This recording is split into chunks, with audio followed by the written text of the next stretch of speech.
Hey, what's up, everybody? Welcome back to another episode of the B-Main Bobbies Podcast. We are the B-Main Bobbies. We're winning a B-Main near you.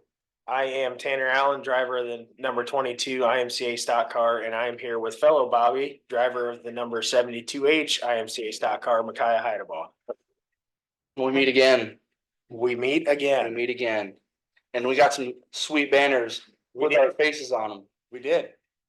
This one is exclusively for the podcast only, but we do have two identical ones that look just like this. They just don't say podcast on it. And those are going to be the ones that are hanging on the back of the cars at all the races we go to together. So really looking forward to that. The season's coming really quick, man. I mean, like before we know it, we're going to be good old beat rice. Yep. Suiting up and ready to head to the races. But no, we had a first annual race party last night with the group of us that kind of got established about the same time that this whole brand idea came about at the Fall Bash at Tipton. Because after the races, during all the fall specials, since it's not really, you're not points racing, so it's not as hardcore and as intense, but it still is because there's more money on the line, but everybody just hangs out and has a really good time after the races. We stay up, play Flippy Cup till 5 in the morning. And yeah, Fall Bash, that got out of hand like every night. I think we were up to like 3, 4 in the morning every night. And then we get up, work on the car all day the next day, race again that night. It was like, it's just returning cycle every weekend. And no, we kind of call ourselves a unit now. I mean, we all race together. Most of us are planning to go to the dirt crown together, so we'll be all back with each other. And as everybody was saying last night, even myself, I think last night it just shows how much fun we all have together. And last year I had a lot of fun racing, especially with everybody. It's always a good time. Especially going to the racetrack with your friends. I mean, you go out, travel around. Yes, definitely going to see some other tracks and race on other tracks is a good time, but it doesn't beat going to race with your friends. No, and I mean that was the thing. Everybody seems to have had more fun there at the fall specials than people have had in a long time racing, and that's what makes racing fun is when you're not just there racing your heart out every single night and stressed out and just giving it your all, but you have a good group of people with you that you can hang out with after the races, whether good or bad night, you can still have fun with everybody there. And I mean, that brought a lot of joy and a lot of fun back into our lives as well, because we kind of ventured off and did a couple different things and weren't racing around here with a lot of our friends for a couple years, and getting to get back with everybody again. And like us, we're old time kart buddies. So getting to reunite with you guys and like the Vis clan, I mean, we all grew up racing karts together. So getting to hang out with you guys, race a bunch together, and then hanging out and partying. Then I mean, I'm here to not only for that party this weekend. I was also here to actually return the favor of putting a body on the old 22 car, and she turned out pretty good. She looks pretty sweet. No, I don't know if she gets as good as Ray Spa though. I mean, that guy's pretty good at what he does. No, I would probably put him up against anybody when it comes to building a race car body. I mean, the amount of bodies he's probably built in his lifetime is the amount of rivets he's exploded into a body. Probably more than I'll ever do in my lifetime. But no, I mean, both of our cars I think turned out really good. And now that we both have the designs for what our wrap's going to look like, I'm getting impatient because I feel like they're going to look really, really sharp. And I mean, speaking of that, we'll keep you guys posted on when we get our cars wrapped, and we'll definitely be posting more on the B-Main Bobbies page. We'll give you guys sneak peeks of the cars, and we'll probably do a reveal of both cars. Obviously, we might not be able to do a reveal for both cars until Beatrice, but if you guys, we might do some where if we do sneak peeks and the page gets so many new followers or likes, we might show the cars off. And I know Tanner and I have been talking about doing some giveaway stuff here in the near future we'll do a drawing for either a t-shirt or if we get enough interest, we'll do some hats as we just got some new B-Main Bobbies hats. They're exclusive, just two made right now. To see kind of how they do and but back to the giveaways is we'll do a drawing for some if it's not a old shield off of a helmet from one of our cars signed or a body, even a body panel. I mean, it's kind of up to what we decide and how you guys react to it. So just be looking out for that in the near future. Yeah, and I mean, it's all stuff that we've just kind of talked about because we're trying to plan ahead too. Because once we get into the season, I mean, it's just going to be full force. So we're trying to have a little bit of a game plan of what we want to do up to the season because we're down to like 5 or 6 weeks now, and it's going to be go time, and then it's going to be wide open until pretty much November. So far, I mean, it seems like we've got pretty good interest on it. I know I got people saying that they're listening to our podcast that we've been, and as of right now, it's just exclusive on YouTube. At some point, I would like to get it on other platforms. Just it takes a lot of time trying to go through all the content, trying to get videos made, and then we're doing the podcast. We got to go through and make sure all the audio's right, make sure everything sounds good because we're new to it. I've done a little podcasting before, but it takes so much time to make sure that you're producing the best product that you can with the knowledge that you have.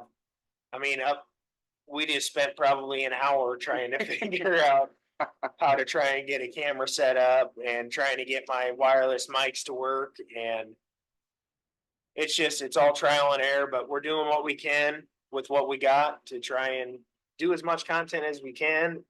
Just try to give you guys another page to follow. And with all the races we're going to do this year, I feel like it's going to be worth following because you never know what's going to happen. Most definitely. And I mean, along the year, it's just, you get to see what racing is like throughout the week for Tanner and I. I mean, it's not people just think that haven't really been around racing. They just think it's show up at the racetrack and unload the car and you go race. No, I mean, you guys got to work on these things. I mean, heck, I don't know about Tanner, but I know there's been times I'm out in the shop till 3 a.m.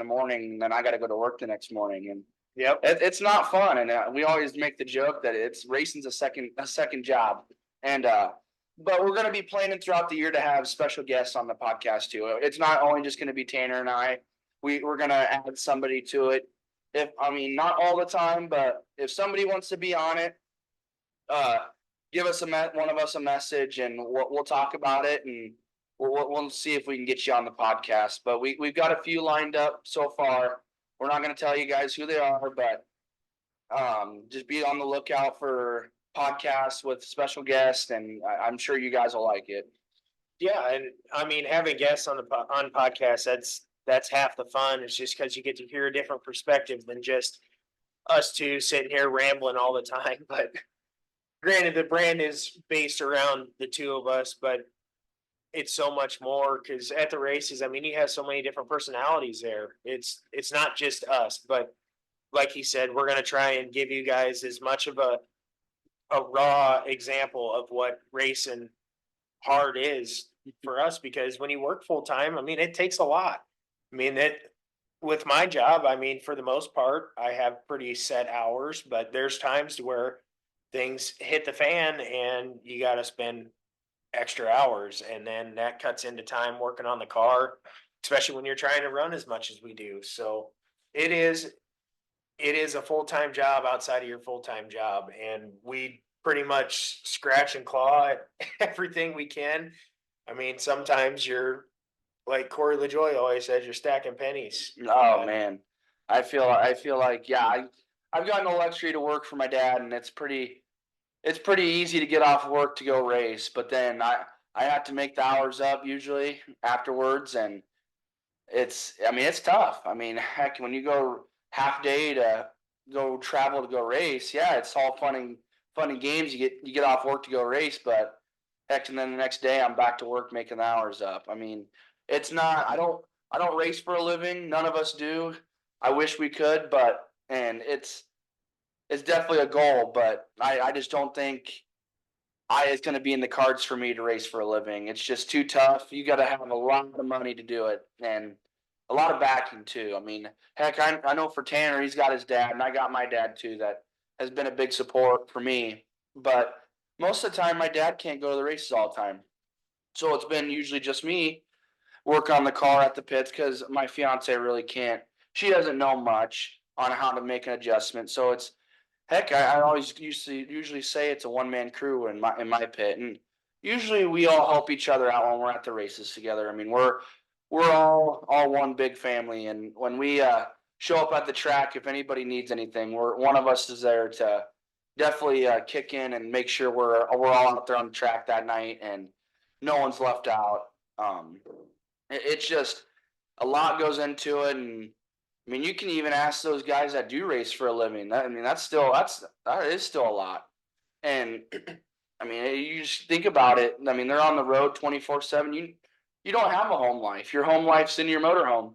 Yeah, pretty much. And I mean, you can't really trade that for anything either, because I mean, you're traveling around racing, doing what you love. And I know for you, it trying to do the old NASCAR thing would have been awesome. It's all, I mean, you have goals in life, and I have goals in life, but sometimes those goals are just not in the cards. And No, and I mean that's the unfortunate reality with racing is that's what sets racing apart from any other sport is you can't just like I tell people all the time if they try to compare it to like a stick and ball sport. It's not like I can just go to the city park and practice running routes like for football or kicking 400 soccer balls in a goal and just trying stuff like that. I mean, it takes so much money to go racing and to try and do it full time for a living. And then you got the factor when you're doing it for a living, you have to finish good because if you don't finish good, you're not taking much money home. And then when you're on the road 24/7 like those guys are, if they have a bad streak of bad nights, night after night after night for a long period of time, you start running out of money. oh yeah, because I mean, it's not only just the driver. It's you got crew members. You Mhm. got, I mean, heck, you got bills to pay. Those crew guys. I mean, yeah, they. I don't know how much it is. How much? I mean, those guys that race for a living do. I mean, that's. I will say in the. You can look out for maybe on a future Bobby podcast of a really special guest that could really go in depth of what racing for a living is like here in the near future, and I bet he would tell you everything that goes into it. I guarantee he'll tell you that it ain't easy, and I know he has been through a struggle, of bad races at times, and I mean it's like a job to them. At any moment, he could be fired from his ride. I mean, he could be pulled, and there he is. No, it's like not getting fired from a job. You have no job. You're scrounging to try to find a ride, and it's just tough. And that's, I mean, watching those guys do what they do, and there's a reason why those guys are racing for a living, is because they have a lot of talent, and I mean, more talent than us. I mean, there's generational talents. There's those guys that just have it, and they just have it.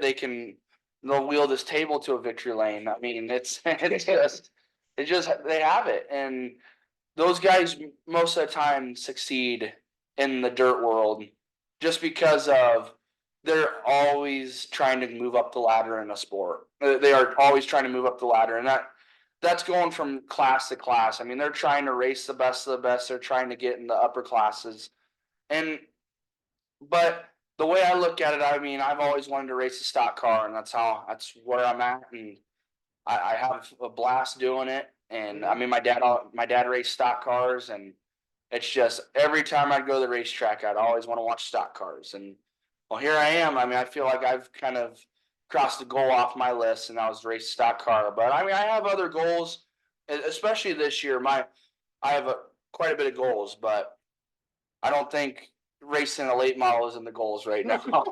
No, and I mean, like you said, with me kind of trying to pursue some of the NASCAR stuff, I did enough to sort of get my feet wet, but it took a lot of work to even get the funding to do the very little that I did. And we pretty much ran out of the funding before I even started. So, and that, when you get to that level, I mean, just the amount of money that it takes for it is unbelievable. And it's not from a lack of trying. I mean, trying to land sponsorship deals to try and run at that next level like that. I mean, it's such an unbelievable amount of money. It's way more money than most people make in a lifetime. Oh, I mean, And easily. it makes it that much harder to do. And now that I'm not using my age as an excuse, but the older you get, the more responsibilities you get, and it's not as easy now to where when I was fresh out of high school, if I was to just jump ship, move down to the southeast and try and make something out of nothing. And Oh, yeah. now I'm going on 6 years into my job, and I have bills to pay like everybody else. And the amount of racing we do now, I mean, it's all that we can do. So trying to get to that next level, it's still a possibility. I mean, it's not impossible to do. It's been done hundreds of times over again, but it just takes a lot of work. And just the racing that you and I do is just as hard as what the guys that do it full time. Oh gosh, I mean, yeah. I mean, you think about it when the summer starts, it's every weekend. Mhm. Every weekend we're racing somewhere, and even Mhm. during the week. So, like, I mean, the wintertime, heck, when racing's over, you gotta just take a break from racing at a time. You just gotta leave the shop and not even look at your race car, touch it for a while. And you just gotta take that break because I mean, it's a grind. I mean, from start of the spring till fall specials. I mean, it is a major grind. And like the NASCAR thing, I mean, it's and these Lucas Oil late model guys, World of Outlaw guys, they have sponsorship. Mhm. And they have a lot of sponsorship backing. And I mean, this can bring us into our first sponsor spotlight would be Finish Line Body and Paint is probably my biggest sponsor. It's not probably, it is. It's my biggest sponsor. And that, I mean, as people probably don't know, that is my dad. Um, and he's definitely the biggest supporter for my racing that I got. And Mhm. I definitely wouldn't be racing if it wasn't for him. So for my car owner, to be able to drive for him is pretty awesome, and getting the opportunity that he's given me to go race wherever I want. Sometimes he don't like where I go race, but he usually gives in and just watches, and he loves it regardless. He might be grumpy at times, but deep down he loves the sport, and he'll always do something for me, especially even my sister too. I mean, it's kind of a parent thing. Is he's a huge support for both of us, and my racing he's been a big support. Whatever I need, he always asks, and he goes kind of sometimes above and beyond of what I would think he would do. Um, and he happened to jump on board with you this year. Yeah, which is awesome. I mean, like I said, I've known you guys for a long time, and then with us being able to kind of rekindle a friendship just because we spent so many years apart, and for your dad to have interest to even want to help us out a little bit this year, that's really cool, and I really, really appreciate it. And I really looking forward to the year. I think we're gonna have a blast together, and hopefully we can get your dad a few wins in the Crown Series. Oh yeah, bringing some of those LED signs hang up in the Bobby podcast here. Yeah. No, I mean it's like I go back to we're one big family, and that's how it is. Mhm. Heck, today work on Tanner's race cars. Dad's welding me up some fender braces, and it's stuff like that. Mhm. We're always there to help each other. And you came down and helped me put a body on my car, and I just got to return the favor. And we got our cars looking pretty good just to get a big old dent in the side of it for first lap. And like we always say, we race IMCA stock cars. They're show cars until you put them on the track. Yep, pretty much. And that's just the nature of the beast in this class. It is hardcore, intense racing. I would say I've been very fortunate to race in a lot of different disciplines of motorsports. And I will say that the stock car class is by far the toughest and probably the roughest class I have ever been a part of because the cars are so close. The cars are close, and guys are fighting for every centimeter on the track. It's not inches, it's centimeters. I Oh. mean, these guys, they don't give you an ounce of room, which you shouldn't, because as close as these cars are, you have to. You can't give up anything because it's that much harder to get it back once you let it go. I mean, it's like you said. I mean, the toughest and roughest class. I mean, that's a perfect example for this because you got guys that have been racing forever. Johnny Spa, that guy has been racing for a long time, and that guy has raced everything under the sun. I mean, anything with the motor and wheels on it, he's racing it, Mm-hmm. and he don't care. He will whatever he's got to do to win, he's doing it. I'm pretty sure he'd wreck his own mom to win this, and as Tony Stewart would say, he'd wreck it. He'd wreck his mom for a championship, and I wreck his mom for a championship. But anyways, he just guys like that have been racing forever, and here we are. My fifth year back in a stock car again this year. Will be my fifth, and you're going on your second year in a stock car, and we're both signed up for the Yankee, the 100K to win, and we were talking last night about it at the party, and that race is going to be tough. I mean, Mm-hmm. heavy hitters are going to be there. It's going to be one of those races that it's going to be even tough to qualify. You make it in, who knows what will happen because you got 100 laps to Right. 100 laps to decide who's going to win that 100K. But it's going to be pretty rough to get in. I mean, it might be only you might get one day to qualify, but that day is going to be the longest day of your life, and just because of the fact of you got to be on point with your setup, and Mm-hmm. just like in our last episode of the podcast, it just goes back to reading the track, and for this, I mean, you just got to be spot on. And there's no mistakes, and Mm-mm. because the guys that are there, they probably don't ever make mistakes. I mean, they don't ever, but I mean, not very many mistakes. But and they'll capitalize on that stuff, and that one mistake could ruin your chances of making the 100K. And I hope we all have a good turnout at that. I hope we all run good and we all can make it in. But sometimes the cards just don't play that way and they don't fall that way. So, but I know dang well that we're both going to be gunning pretty hard to make that show. Yeah, well, and like I'm telling people, it's formatted very similar to the Chili Bowl, and the heat race is the most important race of the whole week because it's all off of passing points. And if you don't pass cars in your heat race, you're in a major hole. You got to dig yourself out of a big hole. And that was one thing that bit me the 2 years I ran the Chili Bowl. I had two bad heat races, and I had to crawl out of a hole. I'm pretty sure in those heat races you had Kyle Larson in one of them. Well, yeah, my first year there, I started right behind him, so that was cool. But I mean, it's what it is. You, like he said, you cannot afford to make a mistake. You have to just be on point to a T with everything. Because I think they're actually doing individual qualifying too. So your qualifying lap, that's going to be super, super important. And I'm assuming it's probably going to be like a 3 lap.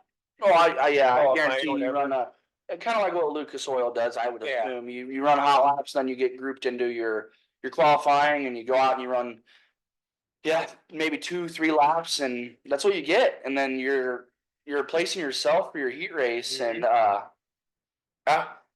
if you have a bad qualifying, I mean, you look ask all those Lucas Oil guys, you see them post, and they're like, man, we put ourselves behind the 8 ball just in hitting a bad qualifying lap. Then they're trying to start deep in a heat race, and well, you're starting deep in a heat race, and there's heavy hitters. Oh yeah. And that's gonna be tough to pass. That's gonna be real tough to pass. So when you can't pass them, you're just digging yourself a deeper hole for later on in the week for big old alphabet soup run. Yeah, well, and especially at a track like Farley.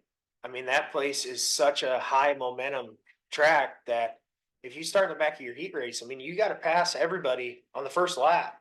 Otherwise, you're going to have a hard go at it because it's easy to spread out there just because of how fast paced that track is. And I'm sure our heat races aren't going to be that long. So you're probably going to get like 6 to 8 laps, probably.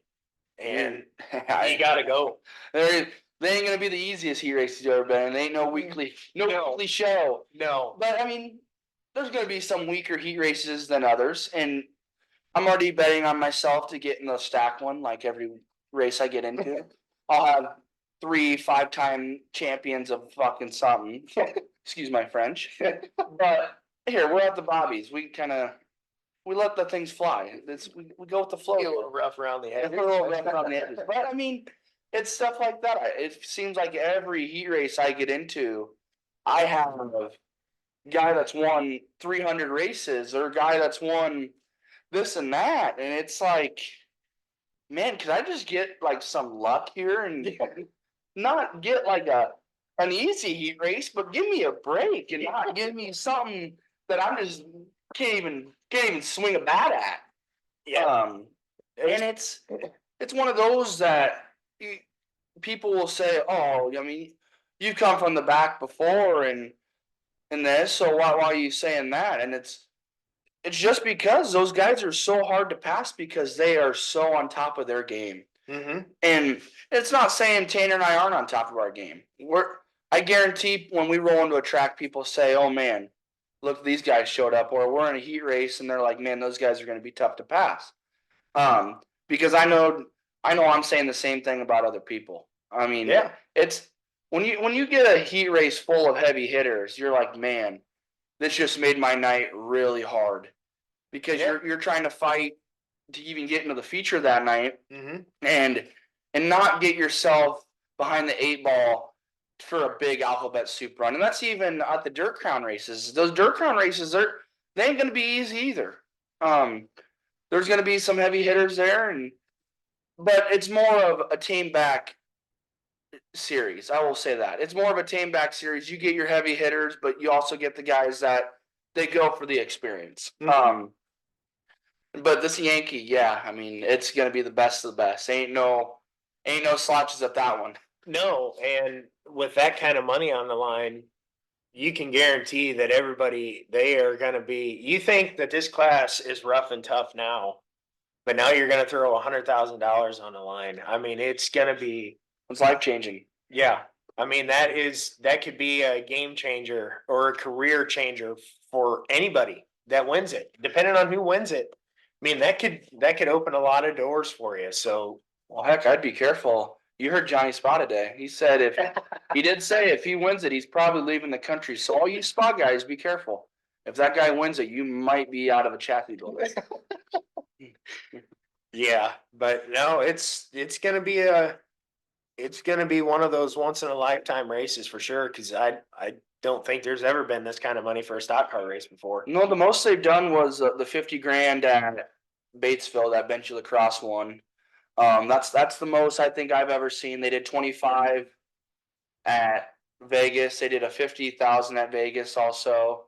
They did They do a lot of 10,000. That one at Wisconsin, so 10,000. Yep. And 141. But other than that, this is the highest paying IMCA stock car race that has ever been made of. Which is pretty cool. I mean, I thought racing for $5,000 at the Whole Hog at Stewart was awesome because I never raced for that money before. But then here I am signed up to go race for $100,000. I would never have thought that. And even if I do make the feature, I mean, let alone to be in that feature to race for $100,000. I mean, that's pretty cool. Yeah, and that's pretty much why we decided to even do it in the first place. How many chances? Who knows? It could be a complete bust. There's a chance that it just won't ever happen again, just depending on what the attendance is. Obviously, that there's 300 cars entered, but if they don't put people in the stands for it, that makes it really hard for a promoter to want to throw up that kind of cash again. So you kind of have to just take the risk and say, hey, we're going to try this. And if they never have it again, you can say that you tried racing for $100,000. So it's hard to say no to it, especially for me. Obviously, it's a further drive for you, but for me, it's an hour from home. So to race for that kind of money an hour from home, that's really hard to say no to. Oh, yeah. I mean, I'd rather travel than race close to home anyway. I like to travel. I like to travel and race. Plus, at the track I won at last year, I was fortunate enough to win. So I mean, is the track going to be the same for that? Probably not. No. I was fortunate enough to start in the front row on somewhat of a one-lane racetrack. But heck, you still got to stay up front at the times. I mean, it's. I always say it's. I think tougher to start on the front row than start in the back. It really is, just because you don't know what line to run. And when you have crew guys though on the backstretch on the fence telling you you're doing all right, then you just hit your marks and you just go. You don't have to think about anything. But if you don't have anybody in the stands telling you what to do or what other people are doing and they're making headway or they're gaining on you, then it's like you're kind of a sitting duck at that point. And once they pass you and you get behind them, it's almost like you have to follow them and hopefully they make a mistake. But it goes back to his saying that you got to put fans in the stands, and race fans hear about that, because if we wouldn't be racing if it wasn't really for you guys. I mean, that's what us racers do it for. I mean, it's for you guys. We always love to race in front of packed crowds. So when race season starts and you hear about the B-Main Bobbies more often, come to the trailer, say hi to us, take a picture with us. Yeah. Sit in our race cars. I mean, we're always there. We're always there to have a good time. And like we said early on in the podcast episodes, we're going to be opening the race shirts up closer here soon in the race season to get those to you guys and hopefully ramp the sales up. But just like I said, stop down to our trailers, say hi to us. We'll always be there. Grab a hero card, get an autograph. Who knows? Yeah. More autographs from this guy over here, though. He's more famous than I am. But yeah, stop down, because that nothing definitely puts a smile on our faces than seeing kids come by and say, "Man, we watched your podcast," or "We love the B-Main Bobbies." But I mean, you don't want to be a B-Main Bobby. No. Big old Tracy Allen said this shit. We're gonna be A-Main animals, but That's right. yeah, make sure to stop by and say hi to us and get an autograph, take pictures, because it definitely means a lot to us knowing that you guys are following our page and definitely listen to our podcast, because who knows, we might be sitting here talking to you guys and nobody's watching or nobody gives a crap what we have to say. But it is what it is. We're having a good time trying to open our brand up and expand it. And I think it's going to be a pretty fun year doing this Dirt Crown with Tanner and Dusty and other people that do it. I mean, it's going to be a blast. And to race at Knoxville, hopefully, would be awesome. Just from watching it is going to be a blast. These past years of watching the Knoxville Nationals and the late model Nationals. Heck, my dad even raced on it once. It's just a goal to definitely try to do it, and definitely the Bellevue High Banks will be kind of cool. But mostly it's the same tracks that we kind of been to. There's two new tracks I haven't been to on there. Actually, three. I haven't three. No, I have four. Sorry, four. Interstate, Norfolk, the both Murray County and Worthington. I have not been to. The other ones I definitely got a hit last year. Spencer was a great time, great track. Definitely a great facilities. And Houston's was awesome. That was a track that I have always watched, and we sharpied that thing on the calendar the minute they put it out, and it was a blast. To even make the show, it was cool. Now the feature didn't go too hot. I'm pretty sure that's where I bent my rear end, and it was a bad deal. But sometimes you got to put all that bad luck aside and the bad runs aside, and you just got to look back and be like, man, we're having a good time running this race. We're getting a race in our free time, and I know your dad loves it. My dad loves it, but it's just, you can't take it back from anybody. And people that don't race or look at racing like, man, why do you guys dump so much money into it? Well, I've always looked at it this way.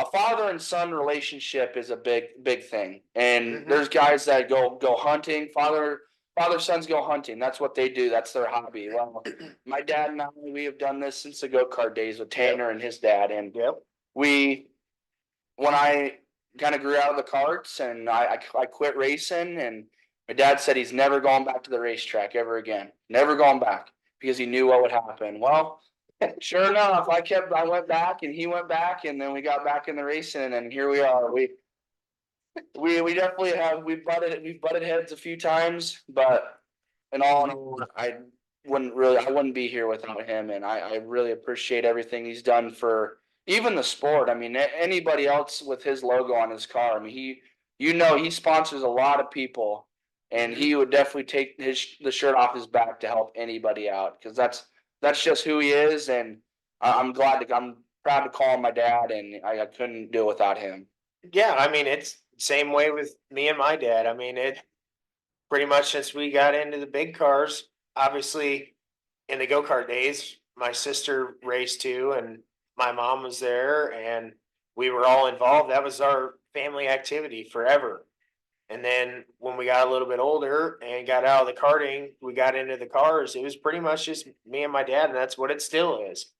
And honestly, I don't I don't know what else we would do. That's what we were talking about. We were talking about that today. Yeah. It's like, what else would we do if we didn't race? Like, I'd be bored. I'd be so bored. I'd go home and I probably wouldn't. I'd be like a homebody. I wouldn't be out and about. I really don't know. We've been invested in this sport for so many years. I mean, for me, I've been at a racetrack since pretty much the day I was born. Same with you. Same here. But I've personally been racing since 2003. So this is 21 years of me actually participating in the sport. So I'm going to be 26 years old here in a couple days. There you go. 2 days. There you go. And I mean, 21 years out of my 26 years on the planet. I mean, I don't know what else I would do. I've tried other things, and there's just nothing else like racing. There just isn't. I've played the sports. I've done all the other sports. I've tried other hobbies. I've done the deer hunting. I've done the fishing. I've tried other sports. Like I go golfing every once in a while with some of my friends. Like Golfing's so relaxing though. I know, but I mean, I've tried all that stuff, and it does not compare to strapping into a race car and going out there and duking it out with 25 other guys who really don't care about you. No, heck, I mean, it's a perfect example of it. I mean, the minute they strap a helmet on, some guys, they're your friends outside of the racetrack, but gosh dang, when they put that helmet on, they will do anything to beat you. Yeah, and it's all part of competition. It's competitive. This sport is so competitive. I thought sports were competitive, but this sport definitely goes along with those other sports on being competitive. I mean, we invest so much money into it. I think we all expect it to go the right way. Mm-hmm. But like I just said, I feel like it's an investment. You're investing your money to hopefully run good. Pretty much. But that's why we do it. We do it for the rush of strapping in the car and, I mean, just flying around a racetrack. I mean, people always ask me, they always ask the one question, well, have you ever wrecked really bad? Yeah, I've wrecked pretty bad. Well, did it hurt? No, because you got so much adrenaline going through, you don't even really know you did it. And then you get out of the car and you look at it and you're like, man, how am I still walking after that? That looks like... Well, perfect example with my one helmet that's up here on the wall. I didn't wake up for like 3 hours after that wreck. So, I mean, I go back and look at pictures of that. You can actually check out a video I just put on my personal YouTube page. I actually showed some pictures that I've never shown before of that wreck. So if you want to check that out and see the damage that it did to my helmet and stuff like that, you can. But I mean, maybe other damage too. Yeah, yeah, I know. It might be catching back up. That's how I ended up being a B-Main Bobby. Lost all my talent. Ran out of talent after that one. Hey, we all have. It's one of those that you might run out of talent that night, and it's what you got to do. Life's too short to be really upset. Yes, you got to be disappointed that you run bad, but in the sense of, who cares? Go out, run good in the B main, make the A, and make your adjustments for the A, and just come from the tail, elbows up, because yes, coming from the tail and come driving, I always can't stand coming from the tail because it's like when you drive to the front and then you're like so bummed because you feel like you have a car that could have won that night. And you're like, I just wish I would have started further forward. But it's always a thrill for the fans too because they're looking at you like, man, that guy is on the wheel. Yeah. And I've been fortunate enough at races to I was a provisional at the whole hog. I mean, a bad juju has gotten me every year at that race. I always destroy a car there, and it bit me again this year, and I had to be a provisional. I ran a last chance qualifier, didn't make it out of that, and they gave me a provisional, and I started dead last, and I finished fifth that night, and a 50-lap Brett Stewart from dead last. I mean, I think 30 cars started that. So, I mean, it was definitely pretty cool to do that, but it was definitely frustrating. Like, man, that $5,000, I just could see it in my eyes. Like, I could have competed that night for that thing. And it was one of those, like, you run fast, just as fast lap times, if not faster than the leaders, and you're just bummed. But wins are so hard to come by in this class. I mean, you definitely take these wins as you get them. If it's by a DQ, who cares? Because it's still a win in my book. I mean, you had to be up there to even be contention to win. If you start on the front row, who cares? But I mean, a win's a win in this class, and especially at this dirt crown stuff. I don't know about you, but I'd love racing for those cool trophies. I mean, nothing better than getting a unique trophy at a track that you won at. I mean, I've tried so hard every year to get a big Happy Gilmore check, and I was fortunate enough to get it this year. And now I got other goals on my mind. An LED dirt crown sign would look pretty sweet up in my room. Just like Matt Collick says, that's like their company motto in the Cup Series, Xfinity Series, anything that they're involved in. They're trophy hunting. That's part of it. And sometimes getting that cool trophy is way cooler than the big check. Obviously, the big check is really cool because it helps pay the bills, but right, you're like, yeah, check, here you go, Daddy. I just want the trophy. Yeah, pretty much. But yeah, I mean, it don't even matter if it's a weekly race because there's heavy hitters at every weekly race you go to around here. If you get a win in this class, it's saying something. Very much so. It is crazy the amount, and everybody's going to stock cars. It feels like it's not just your normal guys, or might be still in it, but heck, you got new guys coming from modifieds, late models. They're like, man, I want to race a stock car, and it's like, God dang, like stay away. I mean, we already got enough of you here. Yeah, I know. But I definitely wouldn't trade it for anything to race a stock car because they are a lot of fun, and it seems like all these promoters are seeing that the stock cars are putting on one hell of a race every night, and sometimes they are pretty wreck fests. Some of those races are wreck fests, but you give us the benefit of the doubt. If you give us a great racetrack, 2-lane, we will put on a show. And I think that's why these promoters are like, let's put on $100K for these stock cars, because we know they'll show up and people will show up in stock cars that we can put fans in the stands and we will build one badass race. And so definitely, you definitely can't trade those wins out for anything. And like you said, they're going to be at weekly races there, because there's guys that won't be following the dirt crown that are just weekly racing to chase national points, and those guys are good. They're really good. And when you beat them, it's like, man, it feels really good. And that's how I was at Filey when I beat Johnny. It was one of those that, man, I literally beat the Johnny Spa, and it was one of those that he didn't wreck out. It was a fair and square. I beat him, and it was just like, man, I beat a guy that had been doing this for way longer than I have, and it just shows how much my program has come from the beginning of when I started at stock cars. Because, man, it has taken a tremendous amounts of work, and I wouldn't do it with all the people without that help me. I mean, Keith, Cody, all my sponsors that help me. There's a Cody over that helps me when I go to Harlan and stuff. I mean, they're they're a lot of help during the week. I mean, if it wasn't for those guys, half the time I wouldn't be making it to the races. I know during when I won my track championship at Stewart, if it wasn't for Cody Weaver, I wouldn't have won that track championship. God, there was nights that my car was all tore up, and we put it back together in one night and made it out to Stewart.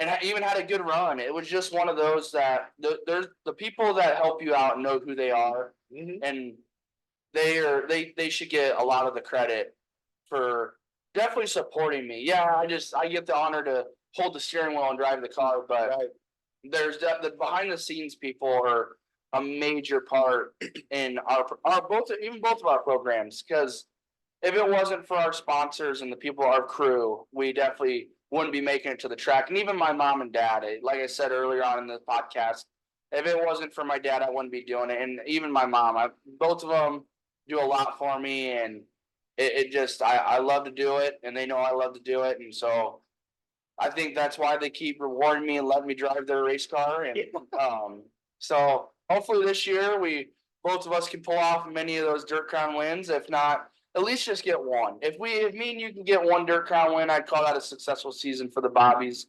But definitely try to get more wins than we had last year would definitely be a big part. But no, I want to just thank even our fans that have followed our page too. Thank you guys for even. I mean, this is only our third episode of a podcast, and I mean, we're trying to build cool stuff for you to see, like our banners, our hats. So this is our logo from now on. I mean, it's our logo. That's what our logo will look like. It's not just a made up logo that we're just going to keep switching it up every time. No, this is the logo. So this is it. we're gonna get stickers made. So like I said, fans come by the trailer, grab a sticker, take a picture, and I know Tanner and I will appreciate it, and we appreciate the fans that have watched the podcast and definitely followed the page. Yeah, like you said, come to the trailer. I mean, we're open books. I mean, we were those kids once. We were those little kids running up to our favorite driver trying to get their autograph or get a picture with them, get a t-shirt, whatever. We've been in your shoes. We know what it's like. And when you get that autograph as a little kid, you think that is the coolest thing in the world. And I still have a lot of that stuff from when I was a kid. So, oh yeah. I mean, and even you don't even have to be a kid just to be a fan of us, no. but just if you see our stuff online, if you enjoy it, like I said, we're trying to give you guys a different view of just a highlight reel. Yep. Like all the content we recorded this weekend. I mean, I think it's more of like a dysfunctional reel than a highlight reel. Because most of the time it's us just, I mean, losing our minds, trying to put a body together, and it's like we acted like we knew how to do it, and we're sitting there like, man, this is just not going our way sometimes. And kind of like we had 4 Sharpies we were working with, and every time we needed one, we couldn't. We lost all 4 of those Sharpies. But no, like I said early on, we are going to plan to do a giveaway here. If not, we'll definitely talk about it here in the next week or so about doing a giveaway and see what we can come up with the giveaway. So watch our personal pages and even watch the B-Main Bobbies page on a giveaway, and see if you guys can win some pretty cool stuff of the Bobbies. And when we get our merch and stuff, we're gonna try to open up a pretty big merchandise selection, kind of like Rico Abreu. Perfect example. I mean, that guy started kind of how we are. Yep. Same boat. Just videoing little bits of him working on the car and racing. And now look where he's at. He has a full on merchandise trailer and everything, and I don't know if the B-Main Bobbies can get a merchandise trailer here in the near future, but hopefully it's in the cards, and that'd be pretty cool. But yeah, just keep a lookout for the giveaway, and we'll get you some pretty cool items on that giveaway to try to win. Yeah, and as we go through the season, there's going to be more and more stuff that pops up. I mean, in this class, you go through mud covers like it's your job. Yeah. So that's we might give away some mud covers that are signed, but it will be Dirt Defenders though. That's yes. Proud sponsor of Dirt Defender and Pulse Innovations. If you're in the market for some sweet mud covers or a shroud, or even his Pulse Innovation new tear off, Easy Tear. I'm fortunate enough to get one of those easy tears. I'm gonna try it out this year. And I was fortunate enough to get Dirt Defender as a sponsor, kind of towards last year for right before Super Nationals. I got him on the for the car for the pursuit. Geez, for the end of the year, and he jumped on again this year and was fortunate enough for him to give me some mud covers and some stickers and all that. So yeah, if you're in the market for any of that stuff, he builds a great product and he's a good dude. Definitely best in the business. So go grab yourself some of that Dirt Defender merch and even products. But yes, those Dirt Defender mud covers will look pretty good on your wall after they've been scissored off and turned into frisbees off of our cars. Yep, because that can happen in a matter of one lap. Oh man, I've done that many times. Nice, pretty mud cover gets just scissored right off my car, and it's just. Was that my mud cover that just flew off my car? I remember one story last year. A kid came up to the car and was like, he had the same colored mud cover as mine. I'm like, did I lose my mud cover to this kid? And sure enough, went around the car and my mud cover was missing. So I autographed it for him, and that kid went home with a mud cover. But yeah, that's one thing that Tanner said. Mud covers are a hot commodity, even for kids. They love that stuff, and we'll definitely decide what goes on this giveaway, and we'll keep doing them. Definitely keep you fans entertained, because that's what Tanner and I are here to do. We're not. Yes, we're serious at times, but this is all like a joke that's trying to turn into reality and turn into a big brand. But we're just two goofy dudes that just try to have fun with what we do, and we just try to put as much content out and entertaining content for you guys. Yeah, and that's what it's all about. And racing doesn't have to be just hard nosed serious all the time. And like I said, we're trying to give you guys a different perspective of what goes into this. And who knows, both of us could have record years this year. It's hard saying. It'd be awesome. But we do have a bunch of stuff planned going forward. Once we get in the season, you guys will get to see all that. And like he said, we appreciate the hell out of everybody that's following us, letting us know that they're watching our podcast or anything like that, following our pages, liking our content, everything. We appreciate it. You can follow us on every social media platform at B-Main Bobbies.